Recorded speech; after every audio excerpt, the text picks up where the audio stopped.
hutang luar negeri yang besar, jatuh tempo sekarang, itu kemudian sebetulnya tidak bisa dilepaskan dari apa yang sedang berlangsung selama 10 tahun di era pemerintahan Jokowi.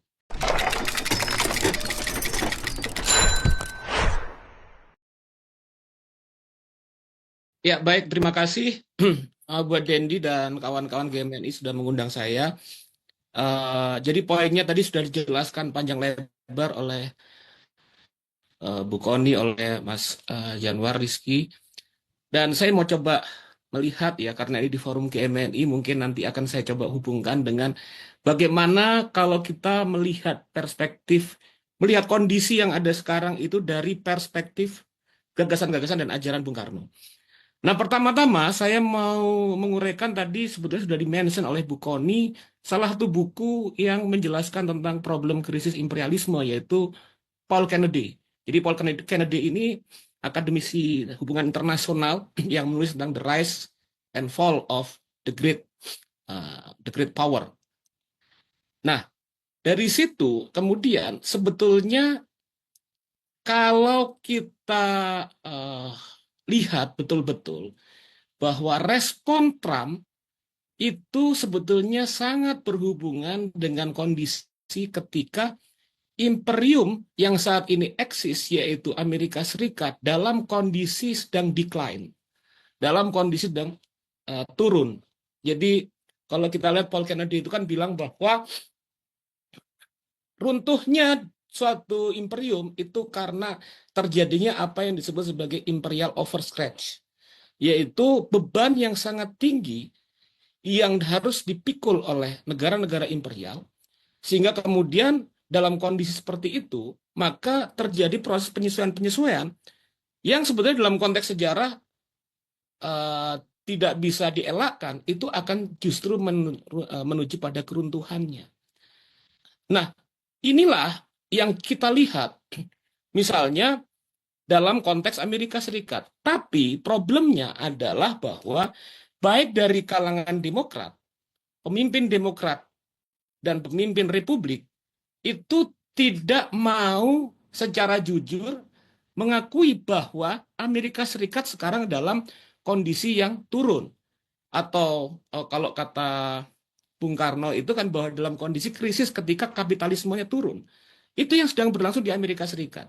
Jadi misalnya bahwa sebetulnya semua orang tahu Amerika Serikat kondisi yang berlangsung, ada problem yang besar yang tidak mau diungkapkan. Jadi elephant in the room yang masing-masing pihak nggak mau mengungkapkan. Apa yang dilakukan oleh Trump? Yang dilakukan oleh Trump kalau kita baca pidatonya, dengarkan pidatonya Trump, itu adalah dia menggunakan strategi ekonomi populisme. Dia kemudian alih-alih kemudian melihat problem yang dihadapi dalam konteks ekonomi, struktural segala macam, dia kemudian menyalahkan yang lain. Gitu. Nah, di sini kemudian ketika kita baca pelan-pelan pidatonya Trump, kita akan menyaksikan bahwa kita sekarang dihabisi oleh foreigners, kita kemudian dihabisi oleh negara-negara yang lain. Padahal kemudian negara-negara yang lain tidak menghabisi dalam konteks melakukan perang tarif. Bahwa negara-negara yang disebutkan itu kemudian masing-masing memiliki hubungan dagang dengan Amerika Serikat. Nah, dalam konteks ini kemudian penyesuaian yang dilakukan oleh imperial yang sedang runtuh itu adalah melakukan perang tarif. Persoalannya kemudian, apakah perang tarif itu akan berjalan dalam prosesnya sesuai dengan apa yang menjadi intensi dari Donald Trump? Gitu. Kok kalau saya pikir tidak. Maaf, ini ada. Saya pikir tidak demikian.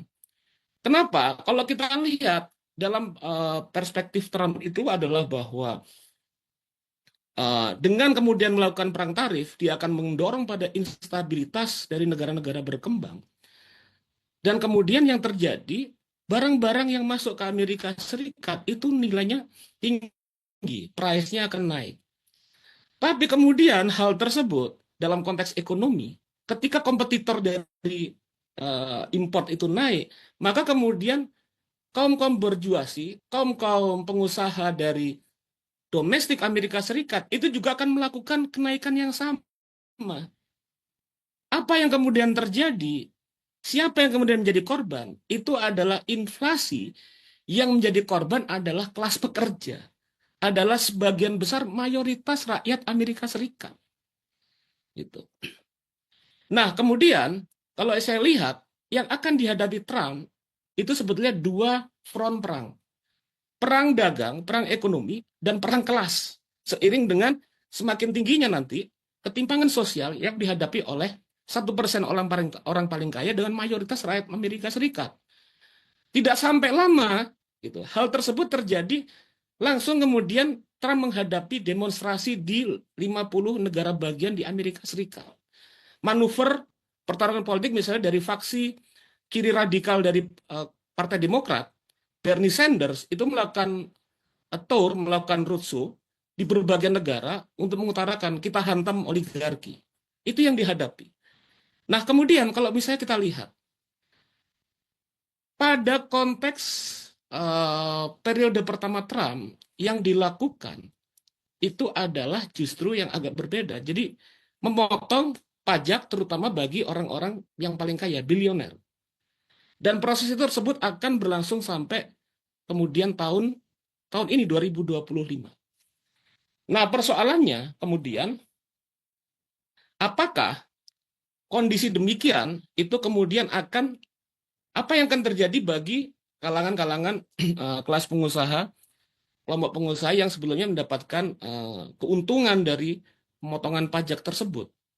Apakah 2025 kemudian Trump akan menaikkan pajak mereka? Sepertinya tidak, karena backup dari Donald Trump adalah para pengusaha-pengusaha tersebut.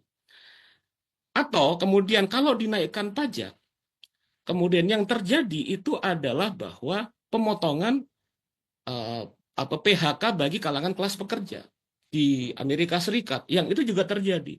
Sementara problem juga akan semakin menguat dalam konteks internal Amerika Serikat. Karena apa?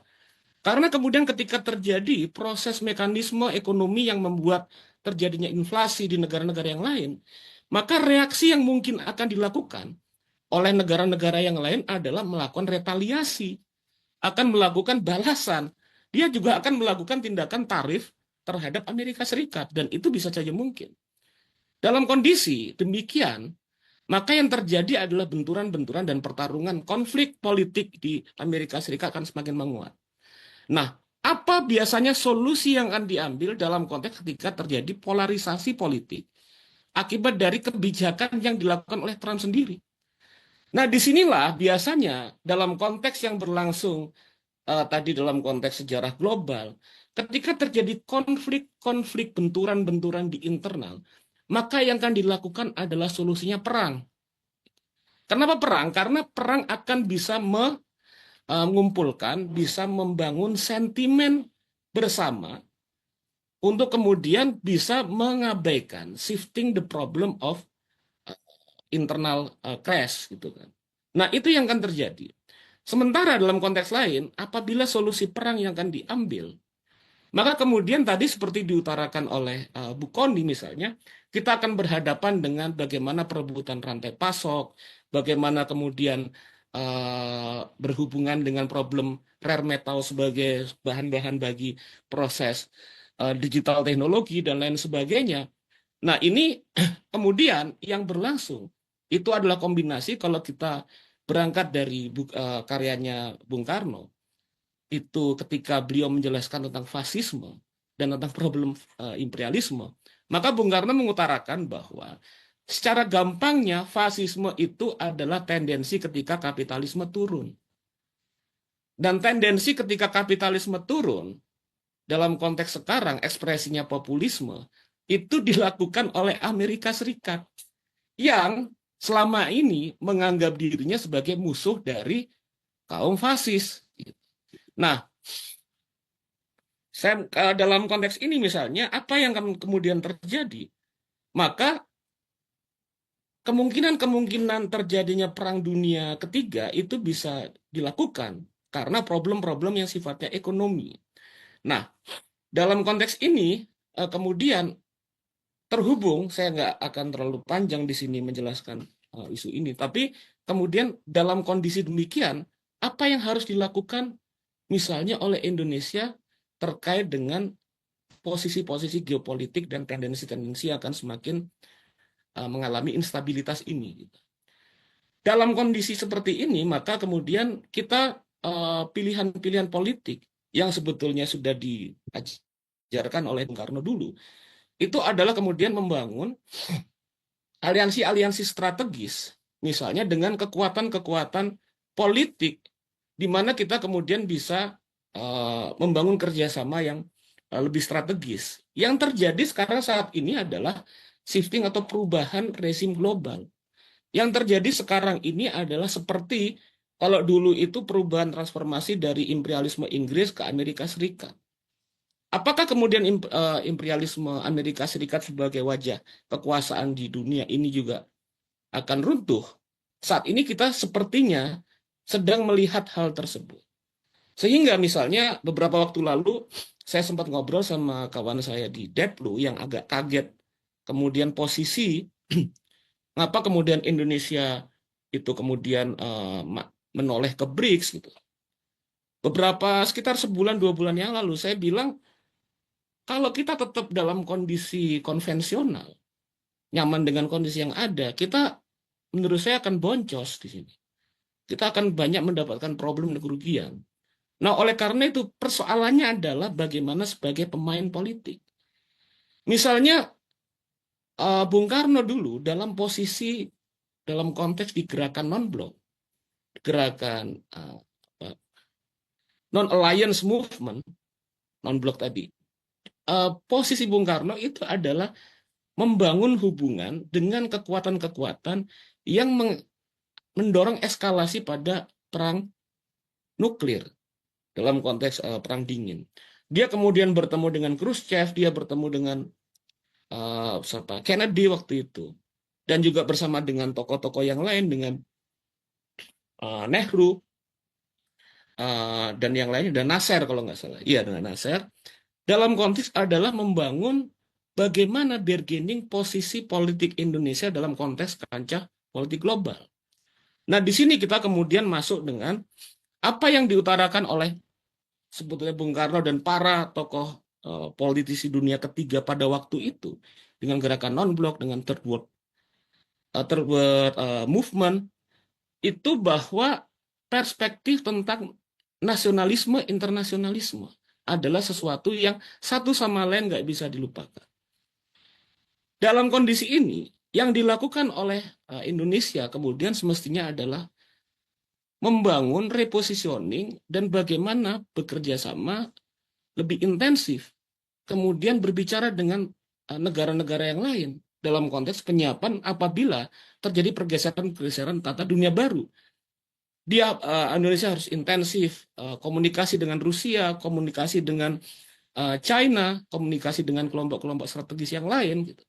Daripada menurut saya kemudian bersikap lembek dengan hanya mengatakan bahwa Amerika Serikat adalah kawan kita segala macam tanpa suatu posisi yang jelas. Problem utama dari posisi Indonesia ini adalah bahwa kita sudah terlalu lama mengalami deindustrialisasi. Sehingga kemudian dalam kondisi ketika kita menjadi negara trader, bahwa apa yang kemudian diperkuat dalam konteks penguatan pembangunan ekonomi yang sedang berlangsung. Kalau kembali ke apa yang diutarakan Bung Karno dalam Di Bawah Bendera Revolusi, itu dijelaskan Bung Karno ketika membedakan antara posisi India sebagai bagian dari imperialisme Inggris dengan posisi Indonesia sebagai bagian dari imperialisme Belanda. Dalam konteks problem struktural imperialisme, India itu kemudian karena kemudian intensi dari Inggris itu adalah negara industrialis yang pertama, yang kuat, maka kemudian Inggris itu melakukan imperialisme dengan strategi yang terombang-ambing. Satu sisi menghancurkan industrialis India, tapi di sisi yang lain menaikkan daya beli dari masyarakat India agar produk-produk Inggris ini kemudian terserap. Sehingga kemudian secara dialektik, India bisa menjadi negeri yang mampu membangun aliansi dengan kekuatan kelas menengah yang relatif hidup dan mendorong kekuatan kaum borjuasi. Industrinya kemudian menguat, sehingga misalnya Mahatma Gandhi itu kemudian mendorong pada strategi perlawanan Swadesi. Nah, berbeda dengan Indonesia. Indonesia ini oleh konteks imperialisme Belanda, yang Belanda itu dengan kekuatan finansialnya adalah melakukan investasi, melakukan penyerapan transfer sumber daya alam, melakukan eksploitasi kelas pekerja, dan lain sebagainya. Yang kemudian terjadi adalah kelas borjuasnya lemah, nggak ada industrialisasi. Kayaknya ini menjadi kutukan yang bertahun-tahun berlangsung di Indonesia. Era Bung Karno mau bangkit, dihantam lagi. Mau bangkit dan dihantam lagi. Nah, dalam kondisi ini, apa yang harus dilakukan oleh gerakan mahasiswa? Yang harus dilakukan oleh gerakan mahasiswa kemudian dalam konteks ini untuk mendorong persatuan nasional, dalam konteks kembali kepada perspektif ajaran Bung Karno, persatuan nasional itu adalah sadar dan peduli terhadap apa-apa yang menjadi aspirasi dan kepentingan kaum marhaen. Apa kaum marhaen? Kaum marhaen itu kelas buruh, kaum marhaen kelas petani, pengusaha kecil, dalam konteks persatuan nasional. Itu yang harus dilakukan.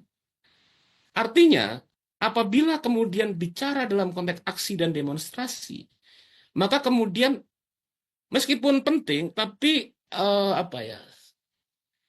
kualitas atau konten tentang politik cuma sekedar rame-ramean itu kemudian jangan diperkuat. Yang diperkuat adalah kalau kembali pada frame Bung Karno, itu bagaimana isu tentang kita belajar, kita mendorong bagaimana mendorong industrialisasi nasional. Bagaimana kemudian kita melakukan perlawanan terhadap kapitalisme koncoisme. Bagaimana kemudian yang terjadi kita analisis sekarang. Sebetulnya solusi yang dilakukan oleh pemerintah sekarang itu adalah social welfare melalui model-model strategi yang berlangsung atau kemudian koncoisme welfare. Nah, jadi kemudian dorongannya bisa lebih bersemangat. Nah, di situ kemudian kesadarannya juga diperluas horizonnya. Ketika bicara tentang national welfare, itu kita bicara tentang bagaimana geopolitik geostrategis. Karena kalau kata Bung Karno, negara yang berdaulat itu juga harus ditopang oleh international circumstance yang kemudian enabling, memberdayakan proses tersebut. Gitu. Nah, dari situlah saya pikir kita bisa melihat dalam kacamata yang lebih apa ya, yang lebih berbasis pada dimensi ekonomi kuat, politiknya juga kuat. Terus terakhir kemudian misalnya isu-isu yang muncul saat ini, misalnya problem, apa yang berlangsung menjadi ancaman kita, hutang luar negeri yang besar, jatuh tempo sekarang, itu kemudian sebetulnya tidak bisa dilepaskan dari apa yang sedang berlangsung selama 10 tahun di era pemerintahan Jokowi. Bagaimana proses politik, pelemahan, relasi check and balances antara legislatif dan eksekutif, itu kemudian alih-alih membangun negara yang solid, yang terjadi adalah dengan seenaknya, tanpa transparansi publik, tanpa mekanisme kontrol, berbagai proyek-proyek yang merugikan kalangan masyarakat marhaen dan hanya menguntungkan melakukan redistribusi oleh kekuatan-kekuatan kapitalis yang menjadi konco dari rezim yang ada, itu berlangsung. Problem IKN, problem proyek strategis nasional, problem bagaimana utang luar negeri terus bertambah. Nah, dalam dimensi konteks seperti itulah kemudian harus bergerak. Jadi jangan hanya kemudian isu yang sifatnya parokial yang dangkal itu. Ketika kemudian bicara bagaimana posisi dan peran politik mahasiswa kaum nasionalis itu dalam konteks perubahan sekarang. Demikian, terima kasih. Assalamualaikum warahmatullahi wabarakatuh. Merdeka.